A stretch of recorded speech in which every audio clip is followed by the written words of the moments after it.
Welcome back to Lit by the Fire. So glad you're with us this evening. We are continuing Barbi McSwain's book, The Mountain, Johann's Journey, with chapter 6. If you recall, these two boys, Johann and Michael, were about to set off for a mountainous journey.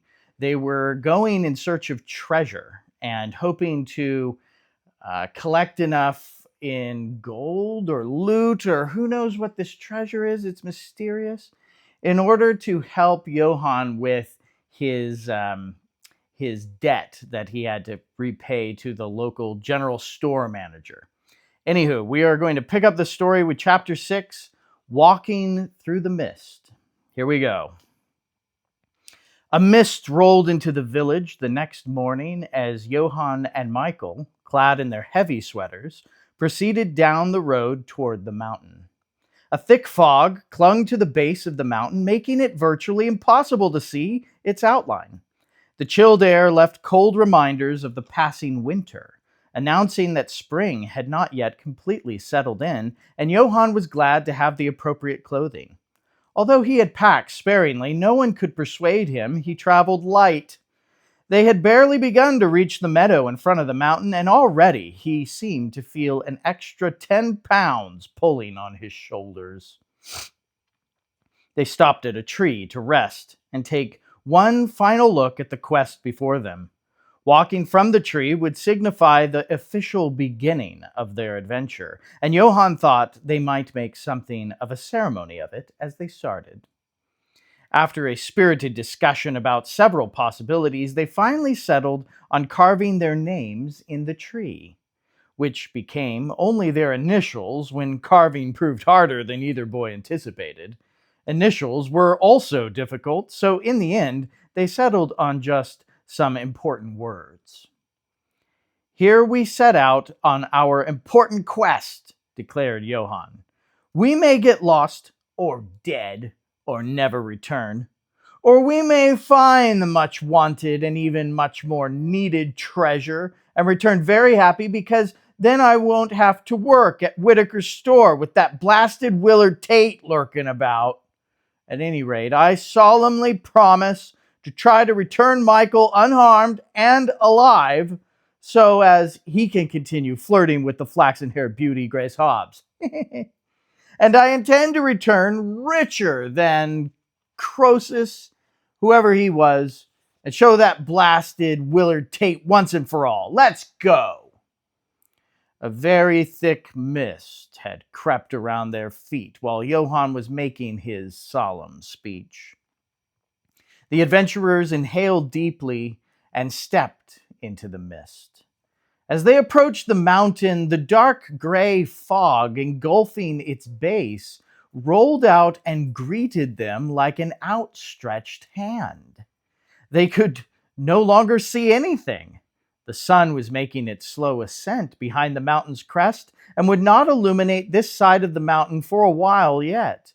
And the closer the boys came to its base, the darker and denser the fog became. Michael pulled up the small oil lamp that hung from a leather strap on his belt and lit it, but its tiny flame did not dispel the darkness the way the sun soon would. Fear began creeping in Johann's heart. There was something strange about the base of the mountain. They were walking in utter silence. The birds, which had just started to whistle and sing back in the meadow, were silent. The usual morning hum of crickets and echo of frogs were also stilled. The only sound he heard was the thud of their own footsteps as they plodded through dead leaves, which sparsely covered new blades of grass awakening on the ground. The temperature began to drop in the damp darkness, and Johann's heavy sweater suddenly was not warm enough. He kept walking straight ahead. At least he thought it was straight. He was as good as blind in this fog. The fog he had seen round the mountain on those other clear mornings when he sat on the hill had looked pretty, not ominous and foreboding as it was now. He began to doubt his judgment about this quest and wondered if they shouldn't turn back. No, No, we had to keep going. I haven't even reached the mountain yet. I can't give up now. He looked over at Michael, barely visible in the gray mist. The fog only surrounded the base, and they would be out of it as soon as they began climbing up the side. As he trudged along, Johann began breathing harder and his legs were aching. Realizing they were now walking uphill, he felt a burst of hope and attacked the climb with fervent determination. But they climbed, and the fog showed no sign of dissipating. In fact, it seemed worse. He was becoming frustrated, wishing he had never started such an idiotic journey. "Michael, where are you?" he called out. Now he was on all fours, pulling himself along by roots and branches which he could only feel. Then he collapsed, exasperated and broken. "Oh, this is hopeless and stupid, Michael. We've got to stop," he puffed. They could rest here until the fog cleared and then turn back for the village. Just then Michael's voice came through the fog. "Give me your hand, Johann, and get up." "Michael, where are you?" "Oh, I'm just in front of you." He could barely see an outline in front of him. Then Michael stooped down and looked closely into his face. "Forget it. I can't do this." "Yes, you can, Johann." "No, you were right. This whole thing is stupid." Johann's confidence had been quickly replaced by cowardice that had crept like the fog into his bones. Michael looked around nervously. Then he smiled and slapped Johann's knee. "Ah, come on. I believe you can do this. I know you can." Johann didn't want anyone to believe in him now. "No, Michael, I can't do this. I shouldn't do this. I'm staying right here till the fog clears. Then I'm going back home. Forget this foolishness." "And work for Whitaker? I don't have any other choice." "Well, Johann, the fog won't go away." Michael's words echoed through the grayness. "What do you mean?" Johann squinted through the thickness to see his friend, who sat back on the ground beside him. Although they sat beside each other, Johann could see nothing but a dark shape in the fog that enveloped them. He felt as if he were talking to a mere voice and inched his hand along the ground to feel if Michael was really there. When the back of his hand brushed against Michael's boot, he felt a slight sense of security and began to relax. "I tried to tell you on the hill, this mountain is no ordinary mountain." Johann raised up on his hands and knees, moving closer to Michael, and said, "What do you mean the fog won't go away?" Johann sat back on the damp ground. "You can't quit. The mountain won't let you quit. It might defeat you, but it won't let you quit. The fog won't go away. You have to climb out of it." "Michael," Johann's voice betrayed his fear, "how do you know so much about the mountain?" "I learned about it from someone who lives on it. He's waiting for us up the way a bit." Michael slowly rose and took hold of Johann's hand and said, "Come on, let's go." He had to pull very hard for his friend to get to his feet and did not let go of his wrist while they trudged through the fog. As they began climbing, the fog began to thin, and suddenly they were out of it. The ground where they now climbed was comparatively smoother than the base, and they looked up at a clear blue sky. The birds could be heard in the distance, and Johann began to regain his good spirits. "We must have climbed through that fog for hours," Johann sighed. The gradual slope of the mountain surprised Johann. When he looked back at the fog behind them, he could see their traveling had not taken them as high as he expected. He felt, after all that climbing and struggling in the fog, he should have covered a greater distance. "So who is this person? How do you know him?" "Well, he's the keeper of the mountain." "Does he know where the treasure is?" Michael hesitated. "Yes." That was all Johann cared about. He ceased to question him further about where and when or how the two met. "Well, that's great. He can tell me what it looks like and where it is." Michael walked in silence as Johann prattled on, letting his imagination run loose with ideas about treasure. You know, Michael, it wouldn't be so bad to be rich.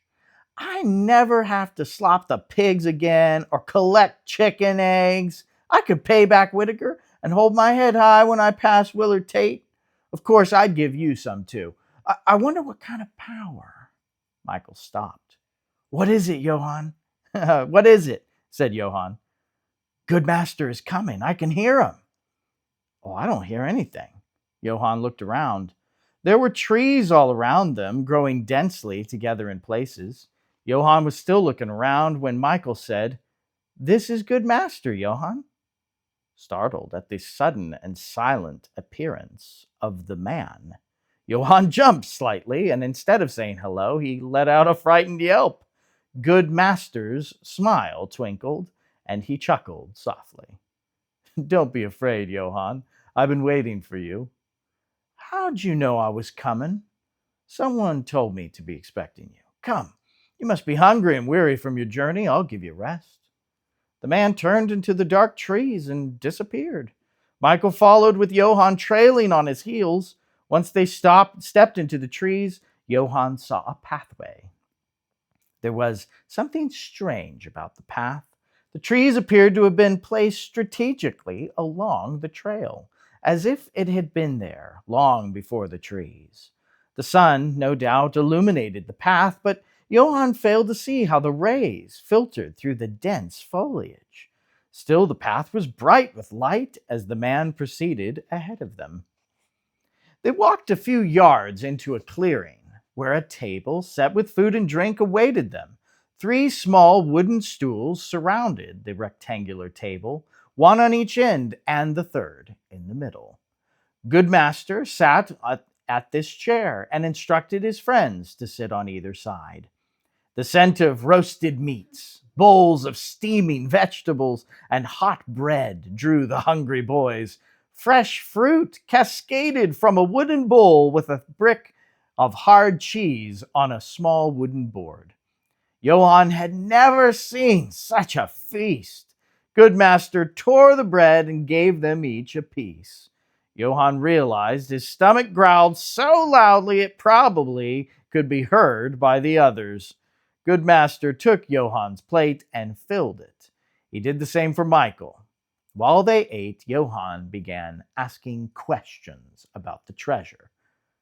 Johann, good master looked deep into his dark eyes. Johann was astonished to feel this man looking straight through him, as if at that moment the doors to all his innermost fears and pain opened, leaving him bare and exposed. He tried to hide by diverting his eyes to the trees, but the trees fixed upon him held such compassion, Johann could not look away. Finding the treasure is your greatest desire, isn't it? Well, I really need it. You see this horrible boy, Willard Tate? Johann looked up at the man's arresting eyes. Well, I need it. He looked as hopeful as he could, and felt good master must know how important finding it was, and would tell him where it was hidden. There have been many people before you who desired the treasure, but few who have attained it. The hardships and trials which must be endured on the way usually prove far greater than anyone's desire for the prize. You see, the mountain itself is the treasure's guard, for it cannot be given to just anyone. Only the one who can endure the mountain can endure the power of the treasure. Johann, can you endure? Endure? Johann wasn't sure what that word even meant, but it sounded painful. Exactly what will I have if I do get the treasure? I mean, what is it? What kind of power is it? This I cannot tell you, Johann, but it is not what you expect it to be. He looked at the 2 boys. Only the one who first lays hold of the treasure receives the power. Johann looked at Michael, but Michael turned his head away. Good master continued, You must listen to your heart and not your mind. Your heart will direct you and tell you when you have found it. You must be very alert at all times, for you never know where it will be. Johann felt a strange rapport with this man, and even while he spoke in such mysteries, which really made no sense to him, the young adventurers believed in what he said. He was beginning to trust him. Good master, the man looked intently at Johann. Where do we, I mean, how will we?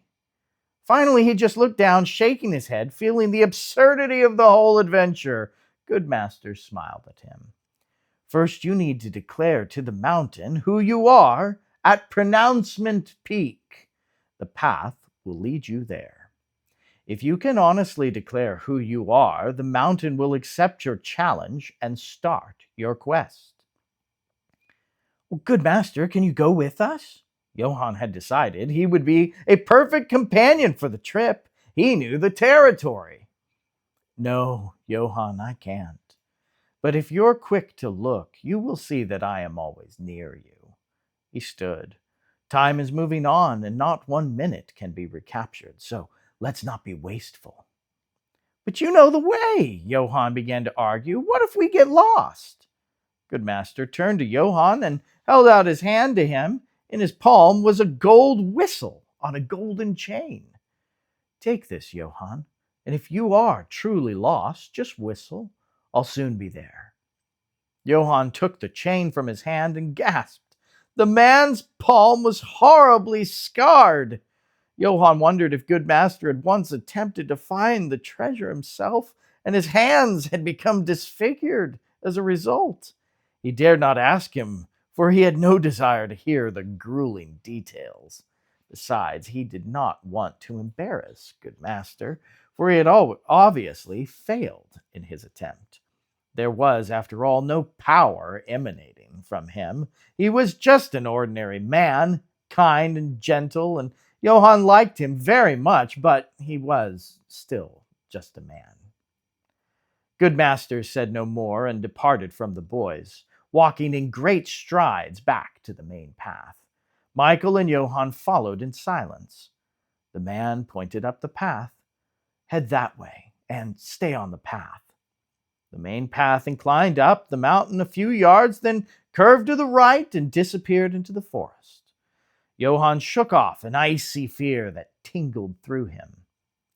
Good master turned to Michael, who had been uncharacteristically silent during their entire conversation, and said, My son, take good care of your friend here. Oh, I will, good master, Michael replied. Good master looked hard at Johann. And you watch out for your friend, Johann. Keep him with you.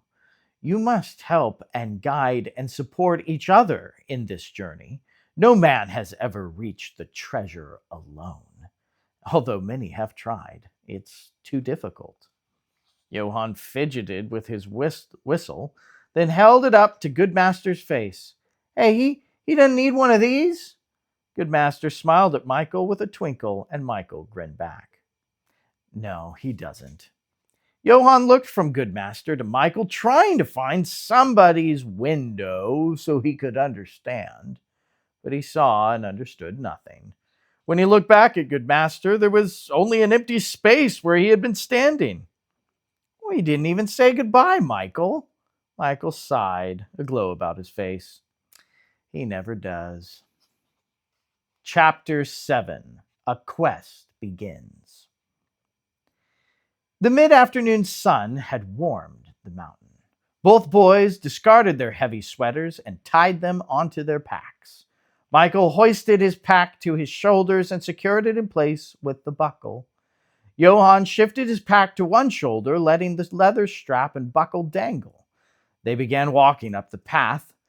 Johann fumbled with the whistle about his neck, considering their encounter with Good Master. Michael, how did he get those scars on his hands? Was he trying to get the treasure? No, he was trying to protect it. Johann wanted to know what danger the treasure could possibly have been in. But a sudden darkness came upon him, and he looked up, fear choking his heart. Even Michael could not say anything right now. Michael reached out to his companion who had fallen a few steps behind, gazing at the darkness. Johann, keep walking. Johann began taking a few trembling steps. What is it? It's the rains. Sometimes it just sprinkles. Other times there are torrents of rain. But if you stand still, even in a few drops, you'll get stuck in the mud. We could be delayed hours, days, or even weeks. We have to keep walking. Johann looked defiantly at Michael. He didn't like having him as a guide. This was his journey. Johann knew how to handle himself in a rainstorm. Drops of cold water, large as robin's eggs, began hitting his face. Ow! That hurt! He covered his nose with one arm. It's only going to be a light sprinkle and it won't last long. Oh, but those drops! Oh, they're hurting me! Ow! Why don't they hurt you? Well, they do, but compared to one of the torrential rains, these are not bad. More drops pounded Johann like rocks. He twitched each time a drop hit his head and shoulders, but he remained resolutely silent, noticing Michael casually wipe drops from his own face. A few more drops hit Johann and rolled down his cheeks. He stopped walking and wiped his forehead with his forearm. Then he pulled his knapsack properly onto his shoulders and fastened the buckle as more drops pelted him. Michael was a couple yards ahead of him now. The mud that formed under Johann crept over his boots and grabbed his feet, holding them securely in place. When he tried to take a step, he fell forward. He reached his arms to break his fall, and now his hands were stuck in mud that anchored him to the ground. His struggles only jostled his knapsack against the back of his head. Michael! Michael turned and looked back. His eyes widened, and he ran back toward Johann, who appeared to be trying to walk like a dog on his hands and feet, but he was going nowhere. I told you not to stop. You never listened to me. The light sprinkle of rain was now falling only on Johann. Michael stood on dry ground, but dared not step into the mud that surrounded his stranded companion. He took off his knapsack and fumbled in it. What are you doing? Johann cried. Get me out of this. Wait a minute. I got it right here, someplace. Michael stuck his head in his pack, then grinned up at Johann. Wouldn't you know it's on the bottom? Hold on. What else am I going to do?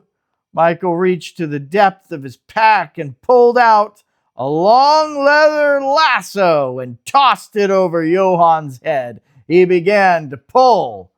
Johann felt like a mongrel dog as Michael pulled his homemade leash. Grab hold, Michael instructed. With what, my teeth? Johann tried lifting one hand, and it popped out of the mud. He grabbed the strap, then his other hand came loose, and he held on with both hands.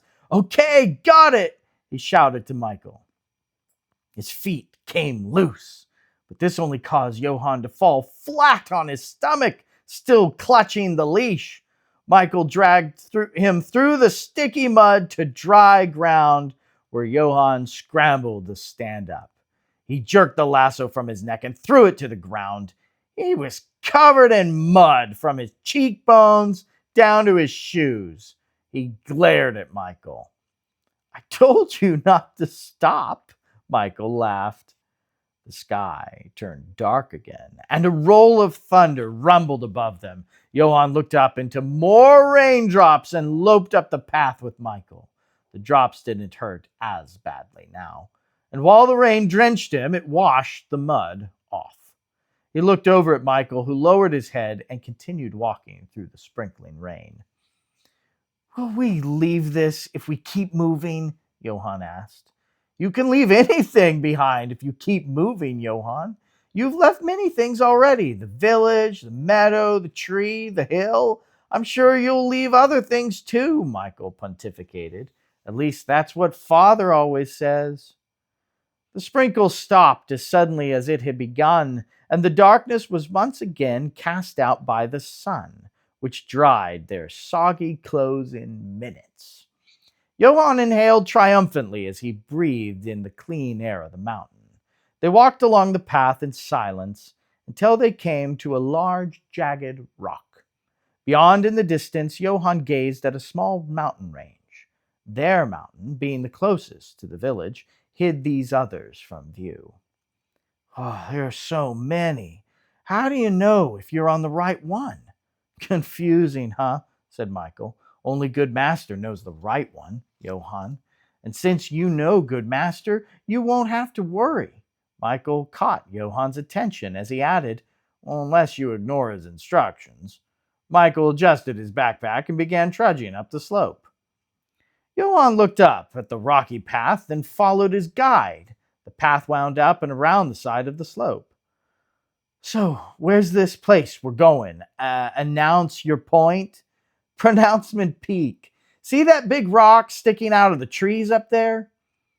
Johann followed Michael's pointing finger to a large flat outcropping jutting from one side of the peak above them. The two began to make their way up the path. Once around the curve, trees and low bushes grew out of the slope. The vegetation obscured the rock outcropping. Johann could no longer see his destination. The path, instead of going up, descended into a small valley. Hey, shouldn't we make our way up through those trees to the rock? Johann asked to the back of Michael's head. The head shook no. You don't want to leave the path. There's no telling what's up there in those trees. Oh, Johann was too tired to argue. He could see the path meandered to a stream below them, and he wanted some fresh, cold water. They walked the rest of the way in silence. At the stream, both boys let their packs fall to the ground and knelt at the very water's edge to drink. They emptied the warm water from their leather flagons beside the stream and refilled them with cool water. A large bush behind them began to shake. Branches erupted in movement and leaves quivered. The boys stood frozen. They heard a great moaning from inside the bush. Then two large, burly hands emerged from the foliage, spreading the branches apart. And then a large and burly man attempted to step through the opening he had made, branches tugging at his shirt. He swatted at twigs and pulled his shaggy hair, and he yanked his shirt. And he yanked at his shirt that was still stuck on branches. Michael stepped slightly behind Johann as they watched the man fight his way out of the bush. He was making progress when he started to lose his balance and finally tumbled out of the bush, rolling like a boulder to the stream's edge. Johann and Michael looked at the large man who lay at their feet, then at each other. Johann didn't know whether to laugh or run. The man stood up, shaking leaves out of his hair, stamping his large boots, and slapping dust off his pants. Finally, he noticed the boys staring at him. He grinned, then exclaimed, "Shortcuts! They ain't hardly worth it, are they?" He knelt at the water and washed his face. After a good long drink, he stood and announced, "Name's Medwin Holt. What brings you young'uns to this mountain?" Johann was about to proudly announce his mission when Michael cut him off. I'm Michael. This is Johann. Glad to make your acquaintance. We're on our way up to Pronouncement Peak by way of good master's orders." "Aha!" said the large man. "Making your announcement. Good. And which of you brave souls is the announcer?" Michael nodded his head toward Johann. The man looked up and down and grunted. You don't hardly look like you'd know what to say. What are you going to tell this grand mountain?" "That I'm Johann Falsworth." But that's just what you're called. The mountain is not interested in names, boy. You have to tell it who you are. You might want to start thinking on that." "What do you mean?" Johann asked. "Who are you, boy?" the man asked with disdain. "What are you going to tell this grand mountain?" "I'm not a boy." "Okay, now we're getting somewhere. And if you're not a boy, well, what are you?" Johann took a deep breath to give his answer, only to realize he didn't know what to say. Yeah, you ought to start thinking on that. Hey, nice meeting you, Michael. Medwin put his hand on Johann's shoulder. Johann Fallsworth, you better start thinking who you are. And with that, Medwin began walking up the path from where the boys had just come, then turned and called, I'll check back with you later, Johann Fallsworth. Maybe by then you'll have some answers. And he disappeared around the side of the mountain. What was that all about? Asked Johann. Michael smiled and shrugged. The boys lifted their packs and continued along the path. They walked and climbed for hours. Sometimes the path went up, but mostly it seemed to Johann it went down. He wanted to leave the path. He couldn't see Pronouncement Peak. So even if they did leave the path, Johann didn't know which direction to go. Are you sure we're heading the right way? You need to trust good master, Johann. He said follow the path. It leads to Pronouncement Peak. Yeah, but we were this close to that rock hours ago. He held out his hands, palms inches apart. Now it's nowhere in sight. Do you see it anywhere? He looked up at the rocky walls beside them. Michael just continued to walk, staring at the path. After another couple of hours, Michael finally said, we better stop and make camp for the night. Johann reluctantly agreed, but not without complaining about how this journey was starting. Had they followed his instincts, they would have been done and gone from Pronouncement Peak by now. But instead, he figured they were probably miles away and lost at that. The sun inched its way into the valley behind them, and the trees cast great shadows. The birds slowly disappeared, their songs becoming as faint as the glow now on the horizon. Michael began clearing an area along the path of dried leaves to make camp. Johann helped in silence. As they worked, raising a small tent, strange and eerie sounds began to come from the woods around them. Michael moved quickly from stake to stake, tying down the tent. Soon they sat inside a small oil lamp, lighting their sleeping quarters.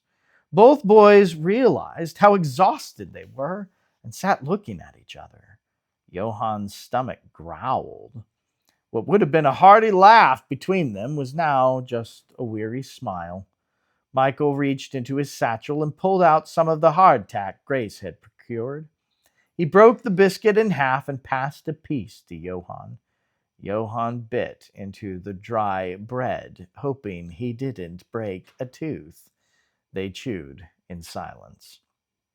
Well, said Michael, stretching out on his blanket. Good night. Johann turned out the lamp and lay back on his blanket. Good night. In the dark silence, the sounds of the woods became louder, and once again he fought the fear which first gripped him as he walked through the fog at the mountain's base. Johann's eyelids grew heavy with the thought of the fog, and he drifted to sleep, envisioning himself walking through the deep mist. But as he relived the anxiety of those hours in his dream, he saw a large hand reach through the mist and take hold of his arm. Suddenly he was lifted through the cloud and stood before the good master, whose reassuring smile melted his icy fears. Good master walked with him up the gradual slope of the mountain. His mouth moved as if he were talking, but Johann heard no sound. As his dream progressed, he realized it was not good master who walked beside him, but Michael. And he could now hear his voice prattling on about Mrs. Mackenzie's gate and that other old woman's cat he had rescued last summer from the clutches of a huge oak tree. All the while, Johann searched along the path for some clue to the treasure, but he found nothing. Chapter 8. A Shortcut. Dawn broke over the mountain, and Michael stood outside the tent watching the sunrise. He had been awake a few hours and built a fire to warm himself in the cold mountain air. Johann's relentless tossing in the dark morning hours had finally driven him to abandon any attempt to get more sleep. But now he was rewarded as he watched the gray horizon turn pink with wisps of blue and yellow splashed throughout. At that moment, Johann stuck his head out of the tent, smiling brightly. "Good morning." "Well, you're awfully cheerful, considering the night you just spent," replied Michael, handing him some food. "Here, have some breakfast." "What are you talking about? I slept like a baby." "Sweet dreams." "I don't remember." Johann scratched his head with a frown. "Why do you ask?" "Well, you just tossed and turned so much for the last few hours. I thought you were having a nightmare. It's time we pack up and move on." As they prepared to continue their journey, Johann asked him what dangers they could expect. "Well, hard to say. Every trip up the mountain is different with different dangers." "How do you know?" "That's what Good Master says," Michael quickly added. Johann had had enough. "If you know so much about this Good Master and this blasted mountain, how come you never told me before? You know how important this is to me. Why don't you just tell me what I have to do and go back to the village?" He had done it now. Michael squinted and took a deep breath. "Johann, I want to help you because I do know how important it is to you. If I'd have told you about the fog or anything else, would you have believed me?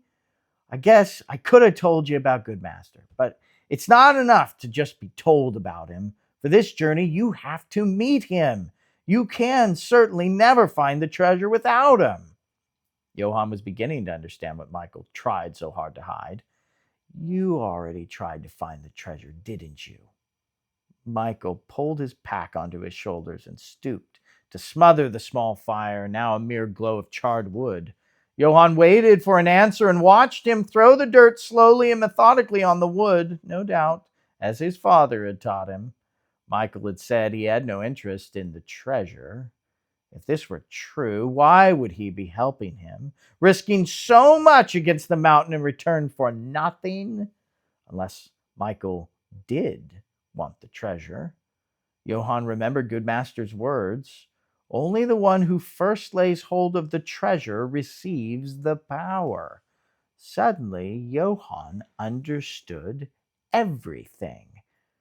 "You're just helping me because you want the treasure. You already tried and failed. You're the one who needs my help." Johann's anger boiled up into his throat, and he pushed Michael. "Johann, it's not like that. I don't, you see, it's just that." Michael tried to explain while ducking and weaving to avoid Johann's swings and punches. Finally, Michael wriggled out of his pack and put up his fists, ready to defend himself. "Was that your plan, Michael? Wait until I find the treasure, then knock me out of the way to get it?" Good Master said, "Only the one who first touches it gets the power." "Johann," Michael started to explain, but before he could say another word, Johann's fist connected with his jaw, sending him falling backwards over his pack. Johann stood still, breathing hard. Michael stood up slowly and brushed off his hands. He rubbed his jaw, then looked up at the mountain, down the path, even through the trees, everywhere but at Johann. "I can't tell you what will happen, Johann. I don't know what the mountain has for you. I can only tell you to stay on the path. No matter what happens, stay on the path. I'm sorry if I didn't mean to. I guess I'll leave. I'll leave and go back to the village if that's what you want." Johann felt a strange sensation in his own heart as he realized Michael was leaving. A dull ache, faint but constant, crept into his stomach. For a few seconds, he wanted to tell his friend to stay, but he couldn't open his mouth. "And remember," Michael continued, "Good Master can hear the whistle wherever you are." Michael turned and stepped onto the path. "Goodbye," he said, raising his hand to Johann and turning his back abruptly to start back to the village. Johann raised his hand back and opened his mouth to say goodbye, but the dull ache reached up and grabbed his throat, choking the words. He did not understand or like this pain, and he wished it would leave with Michael. Pulling his pack onto his shoulders, he began his ascent up the winding path and soon disappeared behind the trees. Michael walked a few hundred yards, blinking quickly against his wet eyes before he stopped at a large stone beside the path. He sat down on the smooth, flat stone, reached inside his shirt, and pulled out a gold chain with a whistle on it. When he blew into the whistle, it made no sound. He waited. Soon good master walked onto the path, smiling with his arms outstretched. "Ah, my son, what pains you so?" he said as he sat next to Michael, putting his arm around his shoulder. "Johann made me leave." "Yeah, I knew that he would. Unfortunately, Michael, it needs to be this way. But although he has pushed you away, you need not leave him. Many people do in similar situations. The rejection is too great for them to bear. But you have the power which enables you to stand by your friend in this time of confusion, do you not?" "But how can I stand by him when he won't let me near him? I'm not sure I understand how to use this power." The bewildered boy looked down. "Michael, stay close to your friend and trust the power. You have already used it well, and I'm proud of the way you're coming along. You needn't be discouraged and weary now. You're doing just fine." Michael folded his hands together, interlacing his fingers till his knuckles began turning white. He stared at his feet, listening to the good master's words. He hardly felt he was doing fine with Johann trekking up the mountain alone and him sitting on a stone staring at his feet. He looked up to argue good master's words, but he had already gone. Indecision clawed at him, tearing his brain to shreds. If he went back to the village, there would be no way to help Johann. If he was to follow his friend and Johann discovered he was being followed, he would surely become angrier and demand that Michael leave for good. But Michael remembered a day not that long ago when he himself climbed up the mountain insistent on being alone, not knowing the trials in store for him. Suddenly he remembered with no small remorse the Willbinders. He had failed to warn Johann of their schemes and tricks to prevent anyone from reaching the treasure. They would stoop to absolutely anything to take him off the path, and once off the path, he would be at their mercy. They would at that point cease their persuasive and begin to completely control him. Many were the travelers who had succumbed to the Willbinders, never to be heard from again, Clarence Tully being one of them. Only his companion survived to tell the tale. Michael shuddered as he remembered the man who came to his father late one night and related the sad details of his misfortune. With new determination, Michael jumped to his feet and walked briskly up the mountain path. Johann gained new confidence as he walked, forgetting about Michael and their morning farewell. The pain in his chest subsided, and by the time he reached an open field of larkspur, it had disappeared. The sea of blue blossoms stretched before him, and he stopped for a moment to enjoy them. Looking across the field, he noticed the once wide path became quite narrow and wound through the field for what looked like miles of wasted traveling. From his vantage point, he saw that cutting straight through the field would probably save him hours of extra walking. Although he remembered Michael's warning about not leaving the path, he felt that this shortcut could be an exception. After all, he could see the path clearly on the other side of the field. It was easily less than 30 yards. Johann looked around as a precaution anyway, and could see nothing. The sky was still an amethyst blue, with no sign of that painful rain. He saw no movement of any kind, save the birds flying in the mid-morning breeze, filling the field with the gaiety of their songs. Johann stepped off the path, whistling to himself. When he was well into the flowers and a few yards from the path, there came a rustling to his left, which he didn't hear because of his whistling. So when he turned and looked into a pair of large brown eyes peering up at him from the knee-deep flowers, he jumped. It had a mass of curly brown hair about its little round head. Johann's knees weakened, and he gulped the air before he took off running for the far path with the creature following close behind. "Wait, don't be afraid," it called. Its voice sounded friendly enough, but Johann was taking no chances and ran to the winding path before stopping to investigate the intruder. Standing on the path, he watched in fear as it came closer. He could see its little head bobbing up and down as it scurried through the field after him. Upon reaching the path, it popped its head right up in front of Johann, whose frightened eyes were almost as big and bulging as the little creature's.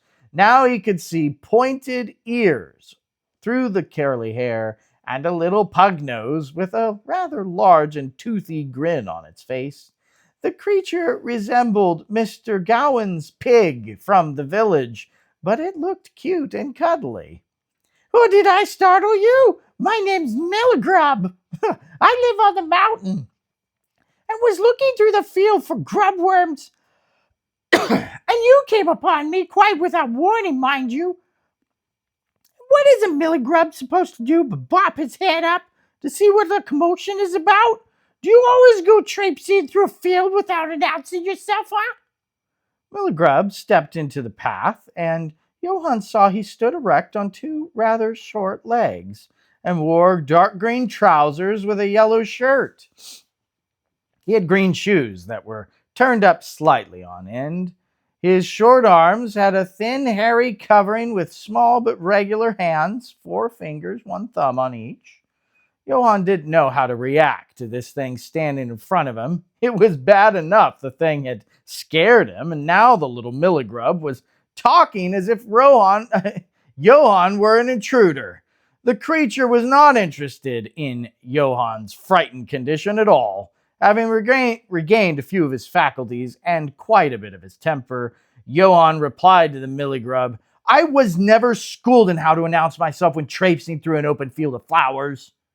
Johann had sprinted through the shortcut with no catastrophe, so he continued walking down the path. He did not want to lose any more time to such a rash creature.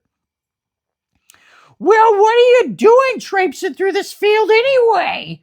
The excitement in his voice made his question sound like a statement. He might well have said what a beautiful day it was.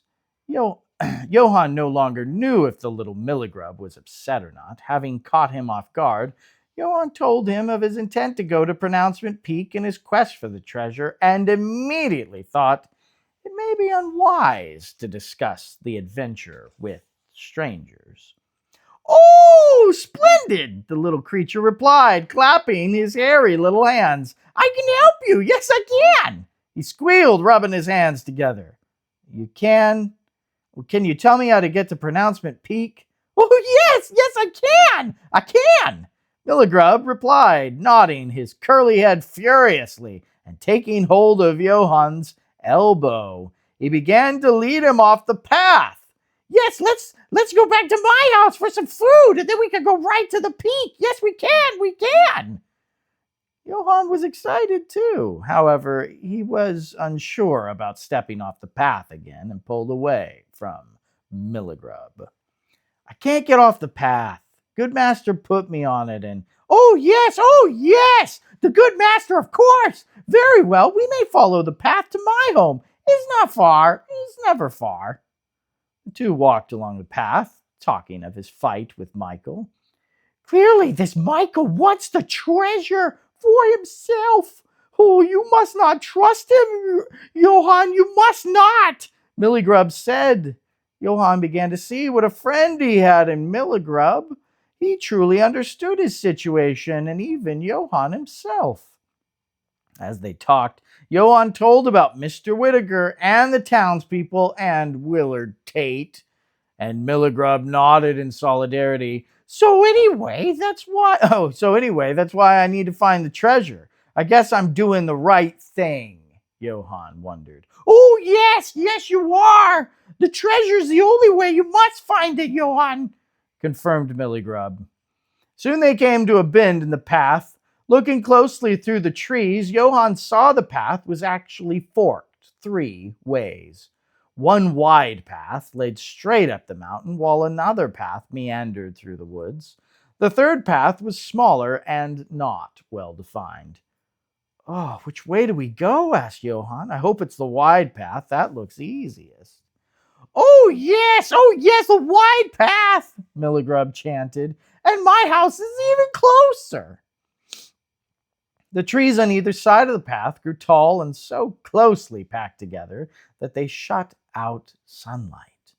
Johann felt the cool dampness of the forest floor creep into his bones. Soon they walked single file because the path narrowed. And as soon as they walked along the dim path, Milligrub crowded Johann from behind. Johann was about to say something, but just before he opened his mouth, Milligrub spoke. Here it is, Milligrub squealed. Now we can have some food and rest. Oh, yes, we need a rest. They stood in front of the old dead tree that had an enormous trunk, but the top appeared to have been ripped off, and what remained looked rotted. A brown tarpaulin of animal skin spread over the top, and large pegs secured it to the sides of the trunk. A makeshift chimney stuck through the tarpaulin, and a thin trickle of gray smoke rose out of it like a whisper. Is someone at home? Johann asked, looking at the smoke. Oh, yes, Milligrub loves company. Someone's always at home. Come, let us eat. Milligrub scurried around Johann and pushed him quite deliberately off the path and up to the tree. At that moment, a large hole opened up in the side of the tree, and 2 hands, much larger than Milligrub's, extended out of it, catching Johann by his arms and pulling him in before he could object. Making a furtive glance up the path, Milligrub jumped in behind him, and the door slammed shut with a resounding echo through the woods. Chapter 9. The Widow is Comforted.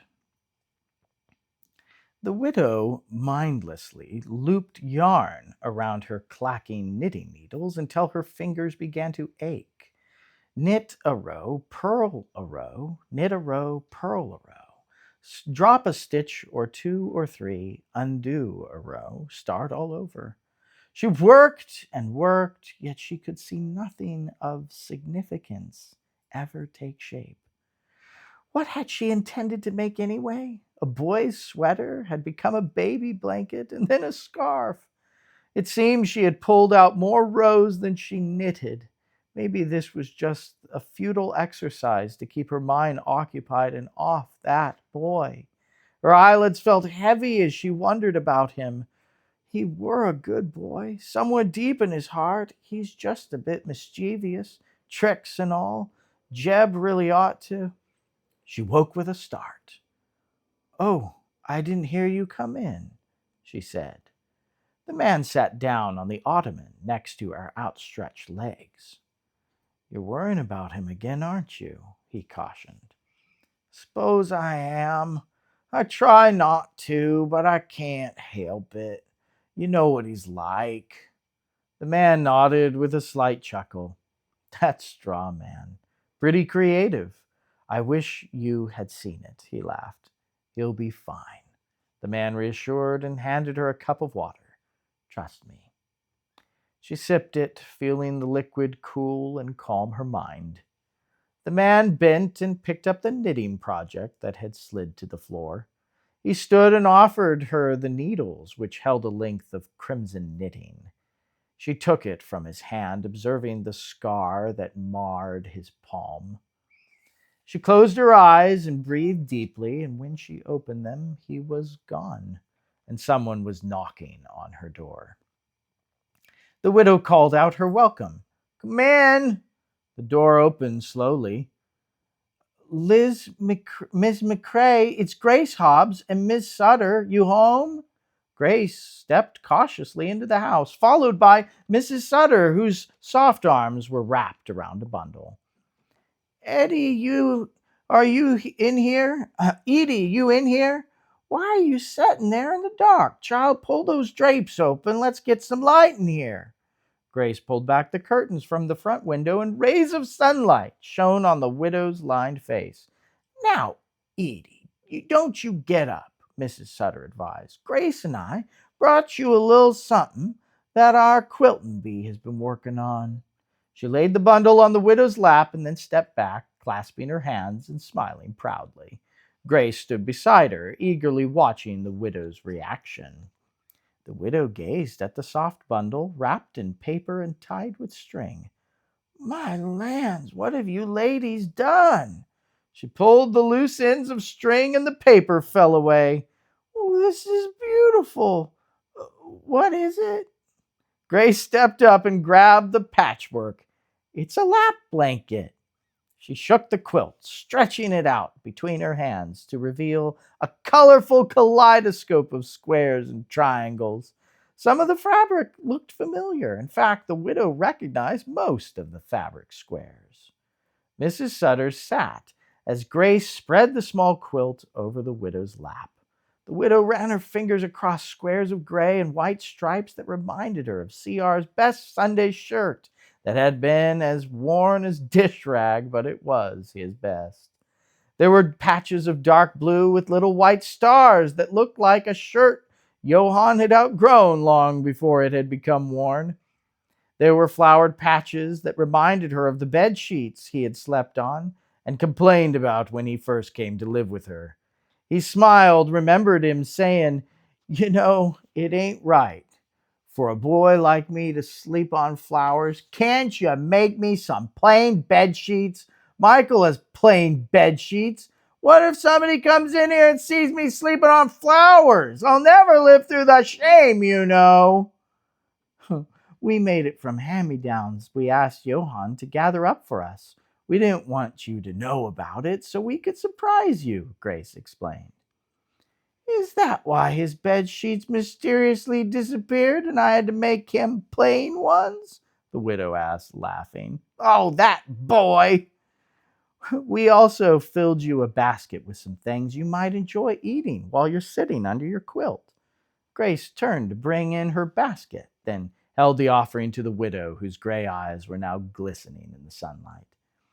There's a loaf of my bread Mama made, jars of Beckon's jams, and some tea. Oh, I'll put the kettle on, announced Mrs. Sutter, tottering to the kitchen. Oh, I can't thank you enough, child. This is just too much, said the widow. Oh, it's hardly enough, I say. We know how hard you work with raising Johann and everything. That can't possibly be easy. Grace shook her head and tissed her tongue as if she were a wizened woman and not the freckle-faced child that sat before the widow, who was suppressing a laugh with both hands. Now don't you cry, Miss McCrae. I'll just go help Miss Sutter with that tea. The girl scurried into the kitchen, clutching her basket of goodies, leaving the widow laughing softly to herself, shaking her head, and caressing her colorful quilt of precious memories. Chapter 10. An Unsavory Meal. Sweat poured from Michael's brow as he plodded up the path. He had been walking at an even hurried an even yet hurried pace for hours, imagining the dangers Johann might be in. He only hoped he could get to it before the Willbinders found him. The long and winding trip through the field of larkspur had taken hours, and he was not at all confident that Johann had the patience to weave in around that field when they could obviously have run straight across to the other side. And if he had stepped off the path, Willbinders most assuredly had got him. Michael himself was tempted to do just that as he meandered through the field, impatience growing at every turn, but he dared not, knowing the grave consequences of such a careless move. He was approaching the three-pronged fork when he heard a thundering sound echo through the woods. He passed the wide fork, which most travelers could not distinguish from the main path. But as he rounded the bend in the path, he felt a heavy anguish in his heart. But this feeling was different from the worry he had for Johann. Dropping his heavy pack on the ground, he immediately drew out the whistle and blew it with all his might. It again made no sound, but in moments good master stepped in front of him. "Oh, good master," Michael shouted as he approached the man. "I think Johann has stepped off the path and is in terrible trouble."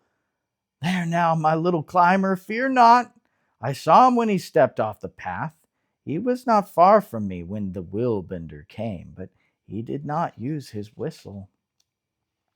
"Oh, he doesn't understand what the whistle can do. Oh, he probably forgot he even has it. Good master, please help him. You just have to get him away from them."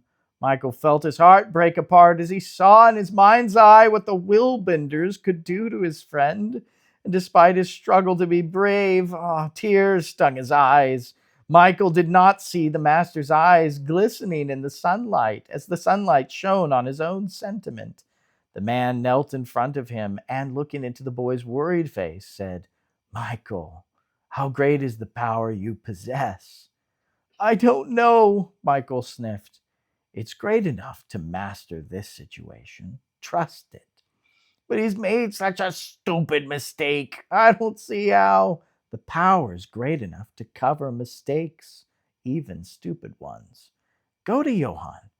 You go to your friend. I'll be near you." The man stood up and took Michael by his arm and led him back to the fork in the path. "He's up there." Michael looked at the wrong path with fear. "But master, The quiet man raised a finger to his lip. All through his solemn expression, Michael sensed a slight twinkle in his eye. "I'll be near," he said. Michael took a deep breath and turned to the master again, but he was gone. "Oh, I'm so weak and tired. I can't go up to any wheel bender by myself and ask him to leave my friend alone. Why, they'll take one look at my sniveling and pounce on me."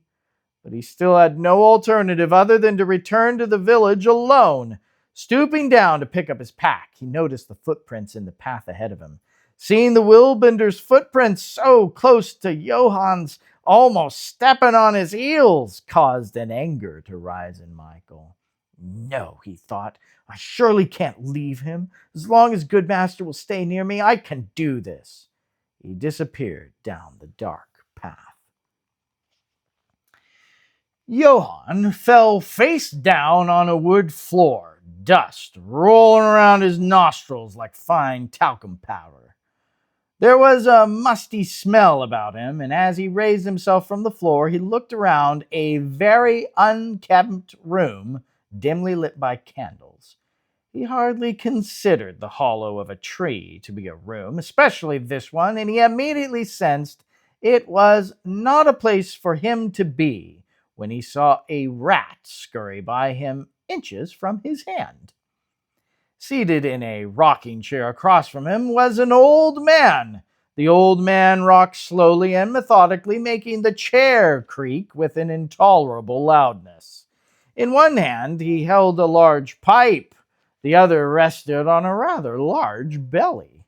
The top of his head was bald, and a circle of gray hair covered the sides of his head and hung over his ears like a tonsured monk. A long white beard almost reached his protruding stomach.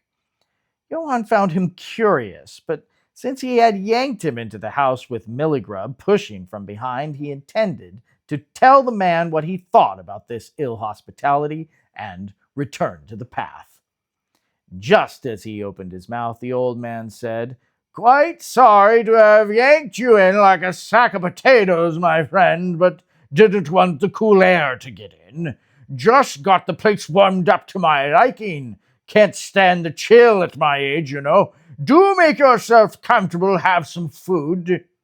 The old man stood up and shuffled his way across the room to join Milligrub on the other side. The room was cluttered with a table, a desk, chairs, even a wardrobe stood against one side. There was a dresser and a broken mirror, and the room looked more like a storehouse. The clutter made the room appear square when it was actually round. Milligrub began to scurry around behind the old man, echoing something about food, while the man pulled a large basket of fruit from a pantry and set it in the middle of the table. Milligrub began to set out plates. Johann stood speechless watching the activities.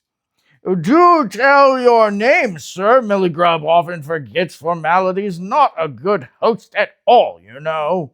Milligrub put his hand to his mouth, snickering, and continued with preparations.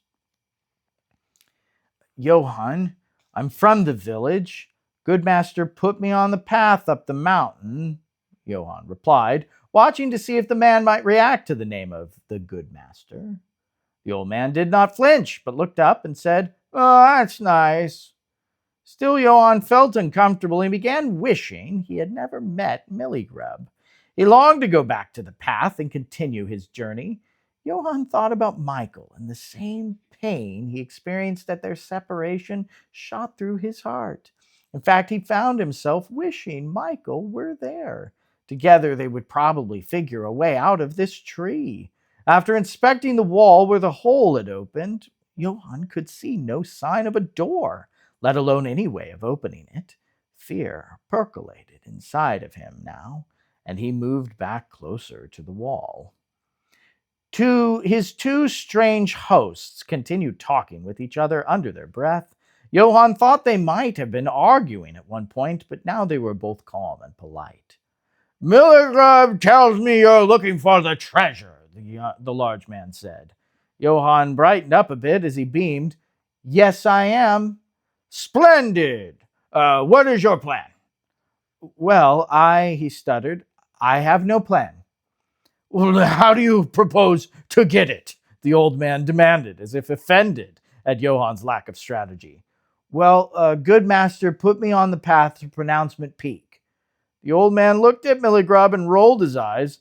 And just where is that? At the end of the path? I don't know. I guess so. Well, if you don't even know where Pronouncement Peak is, how do you know this is the right path? How do you know good master advised you honestly? Oh, he may not want you to have the treasure, you know, and put you on the wrong path intentionally. Well, there are hundreds of paths on this mountain. Any one of them could lead to the peak. Could they not? Johann was becoming flustered and his face reddened as he tried to interrupt with his own arguments. But as the man continued, doubt began to speak to Johann's mind. Soon he was questioning good master's instructions. After all, he gave him no direction, just a path. As far as Johann knew, he could have been headed in the wrong direction the whole time. The room began to warm considerably, and beads of perspiration appeared on his forehead. The old man summoned him to the table to eat, dropping the subject of Pronouncement Peak as if it were as insignificant as the weather. However, the questions in Johann's mind did not cease, and he continued pondering good master's intentions as he wound his way through the jumble of furniture to the table. Sitting down in a hard wooden chair, he looked across at the man and realized he still did not know his name. Milligrub was now devouring the food in front of him as if he had not eaten in weeks. Sir, could you be so kind as to tell me your name? Johann said with all the politeness he could express in this most uncomfortable situation. Oh, goodness, yes, dear me, I forgot again. So many things of importance going on, one sometimes forgets the inconsequential details, such as a name. Why, there I have been times when, Milligrub, must you make such pathetic noises when you eat? The food is not alive. Why must you act as if you have to kill it as you chew? Milligrub snickered behind a chunk of greasy meat. A ravenous growl vibrated in his little throat as he attacked the meat. His slick lips curled back from his teeth. Johann couldn't tell if it was a smile or a snarl, but he noticed for the first time that Milligrub had sharp, pointed teeth. Johann wondered how he would ever eat anything. He had lost his appetite. Looking at the fare in front of him, he was unlikely to regain it. Greasy meat, bruised apples, and something dark and dry that he assumed was bread lay before him. The old man casually passed his hand over the table to shoo away flies. Let's see, where was I? Oh, your name? Yes, my name is Abernathy Sullivan. Do you live here? I live on the mountain. Today I am visiting my ravenous companion here. Milligrub, taking a breath, snickered through his large teeth, spitting food and making a hissing noise that caused Johann to wince and look away. Do you live close by then? Oh, yes, we are all very close, you know. Johann was about to ask him what he meant by we when there came a banging on the walls from outside the tree. Abernathy Sullivan jumped from his chair, knocking it over, and barely missed crashing into a candle as he rushed to the wall. Johann tried to see how he opened the tree, but just before the man reached the wall, Milligrub stood up in his chair, completely blocking his view. Do reach me another apple, Johann. They're so tasty and crunchy. Yes, very crunchy. Why are you not eating now? Oh, not eating, not good, not good, he echoed. Milligrub had been quiet during the entire meal, and now Johann was trying to hear what Abernathy was saying outside, for it was apparent he was arguing with someone. Milligrub was right in his face, prattling on. Johann could not hear a word Abernathy said. Hand me some bread, Milligrub demanded. As Johann reached for the bread on his right, something flew by his head on his left and hit a shelf behind him. The crash caused him to flinch and cover his head. Johann turned to see that a book had fallen off the shelf. Close to it, an apple wobbled on the lopsided floor. Did that creature just try to hit me with an apple? Johann thought.